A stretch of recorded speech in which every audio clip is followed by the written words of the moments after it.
Brought to you by Vigard, co-powered by Sensodyne. 26 April रोजी अमरावती लोकसभा मतदारसंघासाठी जे आहे ते मतदान प्रक्रिया पार पडली आणि या मतदान प्रक्रियेमध्ये जे आहे ते एसटी महामंडळाचे जे आहे ते मोठे सहकार्य लाभलेले आहे। जवळपास 330 एसटी बसच्या माध्यमातून जे आहे ते मतदानाचे साहित्य संपूर्ण निवडणूक प्रक्रियेचे साहित्य जे आहे ते पोलिंग बूथवर पोहोचवण्याचं काम जे आहे ते एसटीच्या माध्यमातून करण्यात आलं आणि यामुळे एसटी महामंडळाला जर आपण पाहिलं तर तब्बल 1,01,00,000 रुपयांचं जे आहे ते उत्पन्न जे आहे ते मिळालेलं आहे। अमरावती लोकसभा मतदारसंघामध्ये 6 विधानसभा क्षेत्र आहे, ज्यामध्ये तिवसा असेल, बडनेरा, अचलपूर, धारणी सह जे आहे ते दर्यापूर, अंजनगाव मतदारसंघ आहे आणि या मतदारसंघामध्ये जे आहे ते एसटीच्या माध्यमातून संपूर्ण कर्मचाऱ्यांना, पोलिसांना आणि अधिकाऱ्यांना पोहोचवण्याचं काम जे आहे ते केलं गेलेलं होतं।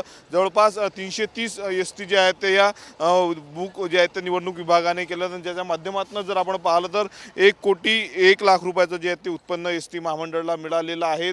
मेळघाटपर्यंत जे आहे ते एसटीच्या माध्यमातून जे आहे ते संपूर्ण कर्मचाऱ्यांना पोहोचवण्याचं काम करण्यात आलेलं आहे। तर निवडणुकीच्या आदल्या दिवशी ज्या दिवशी पोलिंग पार्ट्या गेल्या त्या दिवशी देखील एसटीच्या माध्यमातून संपूर्ण कर्मचाऱ्यांना जे आहे ते मतदान केंद्रापर्यंत पोहोचवण्यात आलं आणि त्यानंतर मतदान प्रक्रिया पार पडल्यानंतर संपूर्ण साहित्य घेऊन जे आहे ते याच एसटीच्या माध्यमातून कर्मचाऱ्यांना, अधिकाऱ्यांनी जे काही मतदानाचं साहित्य आहे त्यांना घेऊन जे ते पुन्हा एसटी जे आहे ते अमरावतीमध्ये दाखल झालेलं होतं। यामुळे 330 एसटींनी जे आहे ते यामध्ये संपूर्ण एसटी ज्या आहेत त्या 330 एसटी बुक करण्यात आलेल्या होत्या आणि ज्याच्या माध्यमातून 1,01,00,000 रुपयाचा जो आहे तो उत्पन्न जे आहे ते एसटी महामंडळाला मिळालं। दरम्यान एसटी महामंडळाच्या एसटी ज्या बुक होत्या या निवडणूक प्रक्रियेमध्ये, त्यामुळे मात्र सर्वसामान्य लोकांना जो आहे तो त्रास सहन करावा लागला। कॅमेरामॅन अनिकेत दहातोंडेसह मी Swapnil Umap, TV9 Marathi, Amravati. Brought to you by Vigard, co-powered by Sensodyne.